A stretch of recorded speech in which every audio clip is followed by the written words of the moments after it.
Get a system of differential equations. I want to find the eigenvalues and classify the fixed point. So you find eigenvalues by solving the characteristic equation. The determinant of a minus lambda I is 0. This guy is a, right? So this is going to be the determinant of 0 minus lambda is negative lambda. And then 1 minus 0 is still 1, negative 2, and 0 minus lambda is negative lambda.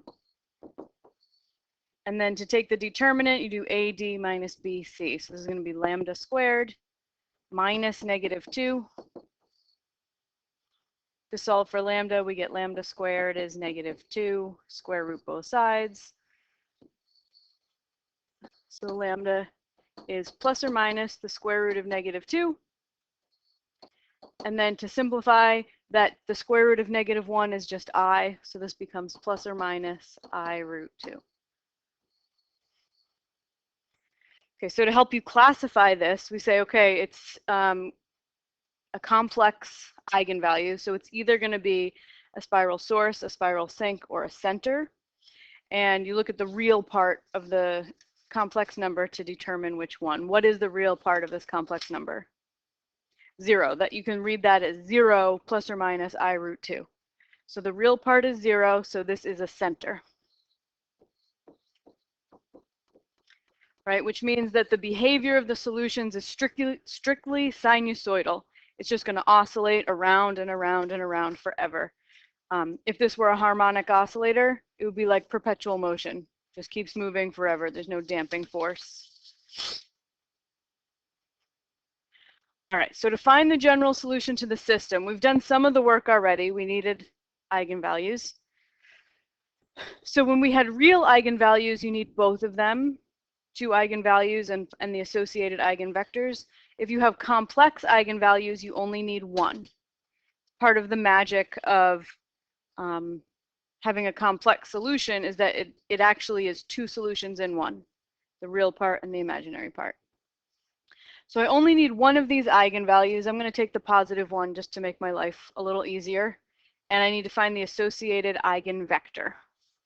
So for lambda equals I root 2, I need to solve AV equals lambda V. So my A was 0, 1, negative 2, 0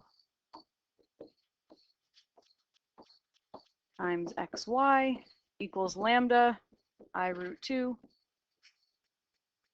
times xy. So I multiply, this says 0x plus 1y, dot product the first row with the column vector xy. So I end up with, I'm just going to write it out, even though 0x is just 0, equals I root 2 x.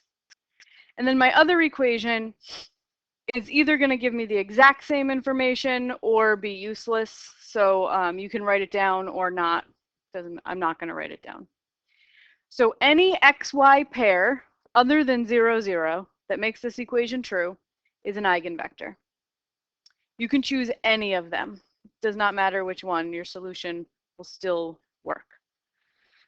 So basically pick the one that is the easiest algebra. Okay. So if I put in a 1 for x and solve for y, I get I root 2. Right? You could have put in a 2 for x, and then your y would be 2I root 2. Right? You can put in anything you want for x. As long as you don't get 0, 0, you can use it as your eigenvector. You could have put in I for x, right? And then if x were I, then you'd have I squared root 2, which is negative root 2, right? Either of those, any eigenvector will work. I'm just going to stick with this one because that's the one most people used. So I can match everybody's algebra. All right, so a solution, once you have an eigenvalue and an associated eigenvector, you've got a solution. Okay, so it's e to the lambda t v. Eigenvector and an eigenvalue to get put together in the form e to the lambda t v, and you've got a solution. The problem is that this solution has all complex values everywhere, right? So we're going to try to simplify it, try to get rid of the i's. So my lambda was I root 2 t, and then my eigenvector is 1 I root 2.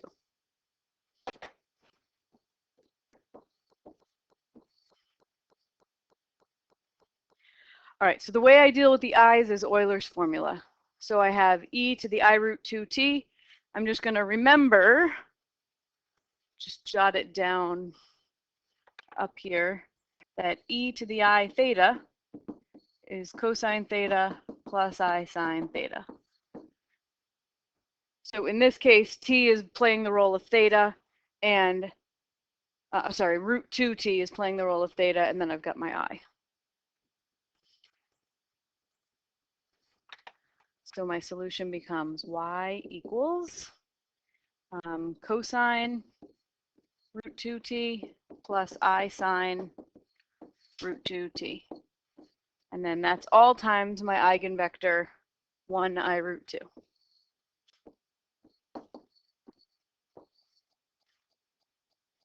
All right, we're getting there.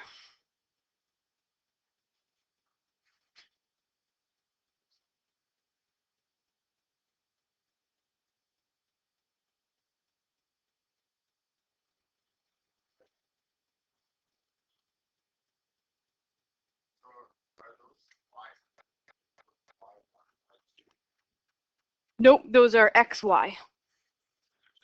Those are xy. Those are oh, I know what you meant. I was referring to that xy. So yeah, this is x of t, y of t. Yes. Yeah. Solution wise. Yeah.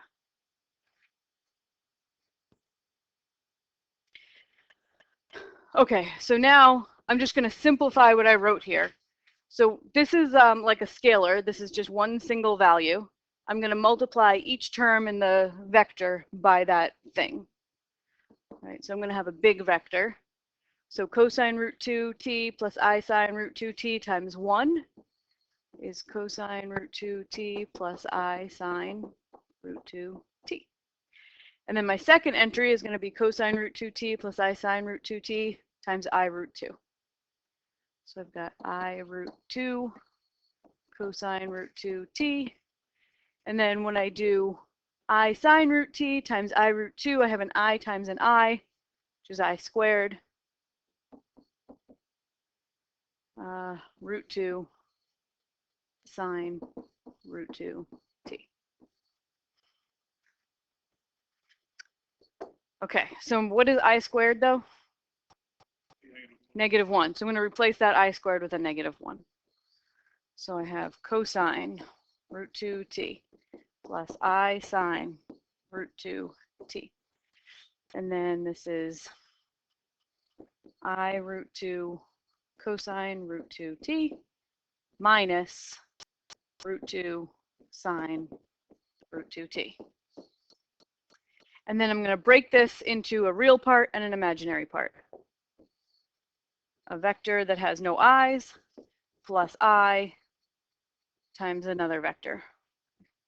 This is real. This is imaginary. So I want to gather the things that are real, right? So that is a real term, no i's in it, and that is a real term, no i's in it. First entry, second entry. So I'm going to have cosine root 2t, and then in my second entry I have -2 sine, negative root 2 sine root 2t. All right, and then my entries that have i's would be that one and that one. I factored out the I already. It's outside of the vector, so I'm going to write down without i's. So I have sine root 2t and root 2 cosine root 2t.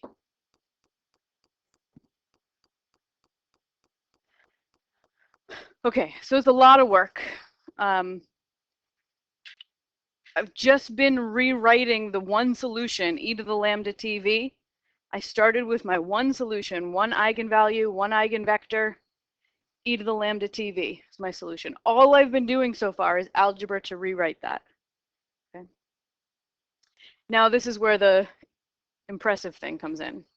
It turns out that if you look at this as an x of t, y of t, it solves the differential equation, just the real x of t, y of t. If you look at the x of t, y of t in the imaginary part, it also solves the differential equation.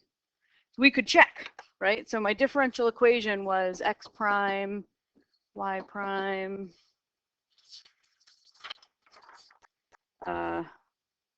x prime is y, and y prime is negative 2x. Right? I just multiplied out the given matrix form. All right, so let's just check the imaginary part, right? So I'm going to check x prime equals y. Take the derivative of this guy. What's the derivative of sine root 2t?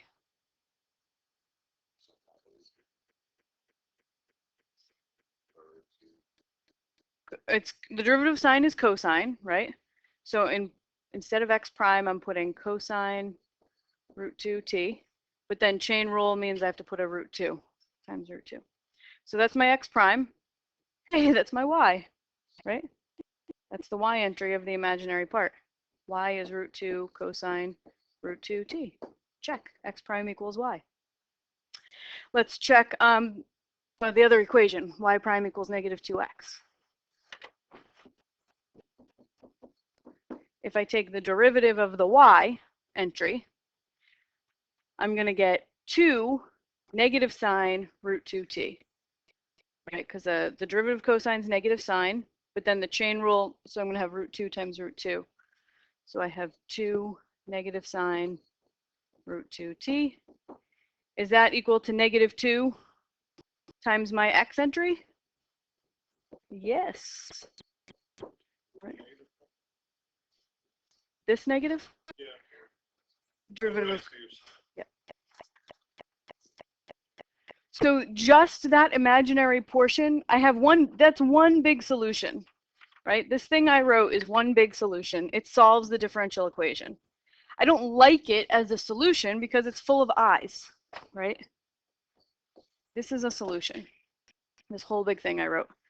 But it's full of i's, we don't like it. But it turns out that all by itself, this is a solution, and all by itself, this is also a solution, right? We checked this one. You can check the other one too, it'll also be a solution. So once you have two solutions, just take a linear combination of them and you've got the general solution.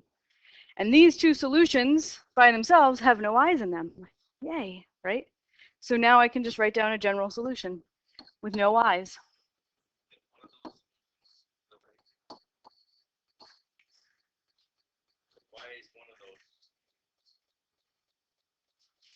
Y is one of Just taking the left side on its own without combining. Why do you have to? Oh, that's that was the linearity principle from a previous section, that if you have two solutions, take a linear combination and you've got the general solution. So finding general solutions is pretty hard, but sometimes you can do some like sneaky stuff to find two particular solutions. Combine them with some constants and you've got the general. So this is just some sneaky stuff that got us two particular real valued solutions. So my general solution is K1 real part plus K2 imaginary part.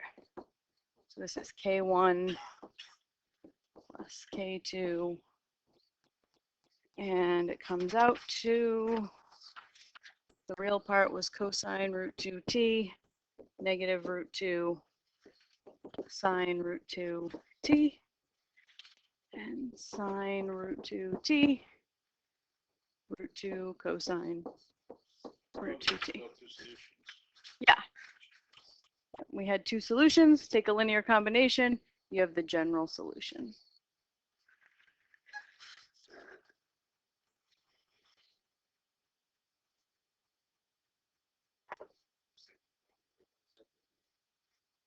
No, we're going to be done with the activities now. You got plenty. We're going to jump to 3.5, class 21.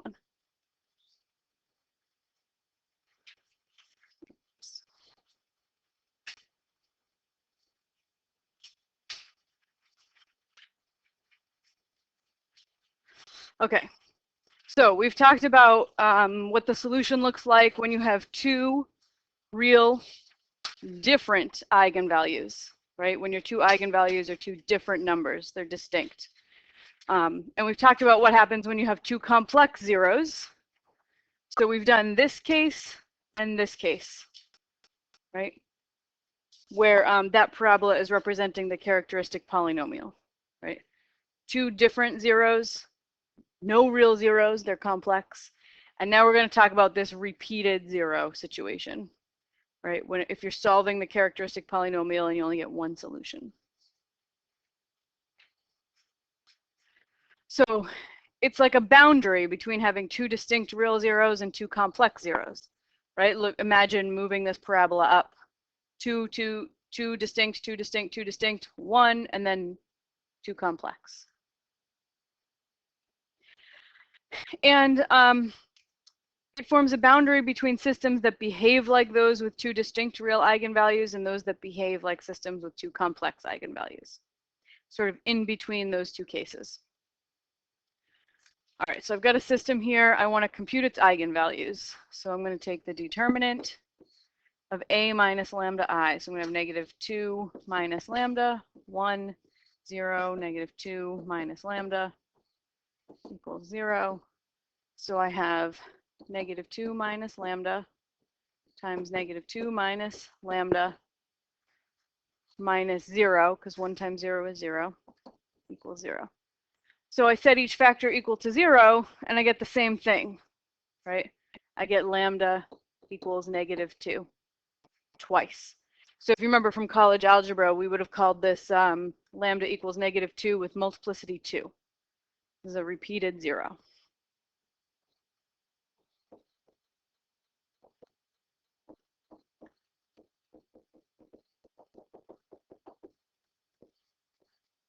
Multiplicity 2 because it happens twice. All right, so we don't have the same tools that we did before because we can't find two solutions. If you have two distinct eigenvalues, you can get two straight line solutions.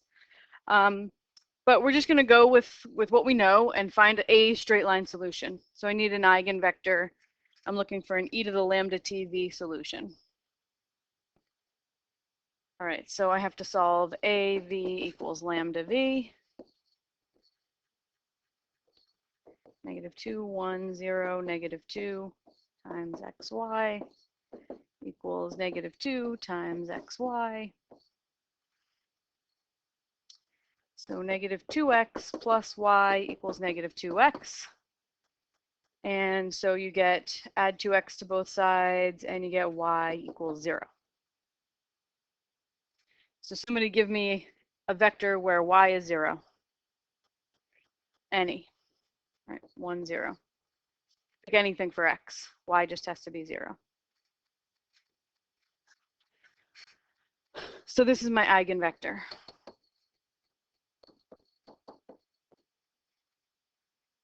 V. So my one straight line solution is e to the lambda t v. We'll call this y1. We usually can do a y1 and a y2 because we've got two eigenvalues. So we'll just call this y1. So I get e to the -2t times my vector 1, 0. There's my one straight line solution.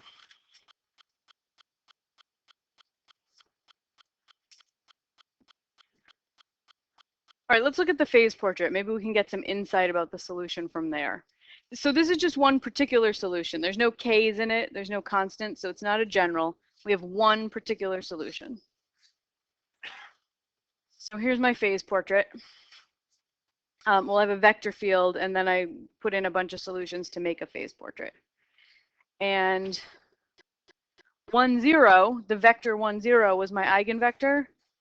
That's my straight line solution, right? So I've got this solution that's right along the x-axis at 1, 0. Connect that to the origin, you've got a straight line solution. Everything else looks like it's just heading towards 0, but not directly. It's like trying to spiral, but that straight line solution is like stopping it from spiraling around the origin. And that's because this is the boundary between a sink and a spiral sink. Okay, a sink would be two negative distinct eigenvalues. Spiral sink would be complex eigenvalues with a negative real part. All right, so I'm going to sketch a solution with a given initial condition. Y0 is 1, 2. So that means that x of 0 is 1, y of 0 is 2. So let's see, if x of 0 is 1, put the initial condition there. This is my x graph. What happens if I go to 1, 2? This is the solution I'm tracing. What happens to the x coordinate here? It starts at 1 and heads towards 0. Yeah, it doesn't oscillate at all. It's just going right down to 0. So this is just going to do something like this. And then y starts at 2. And what happens to the y coordinate as I trace this solution down? Same thing. It just goes right to 0. There's no oscillating. Something like this.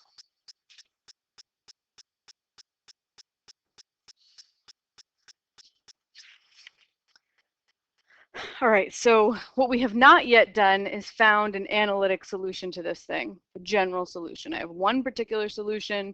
I've analyzed the solutions qualitatively using a vector field and phase portrait, but your class activities, I'm going to have you work through with a lot of guidance, like follow the directions, and it'll lead you through coming up with the general solution to this thing.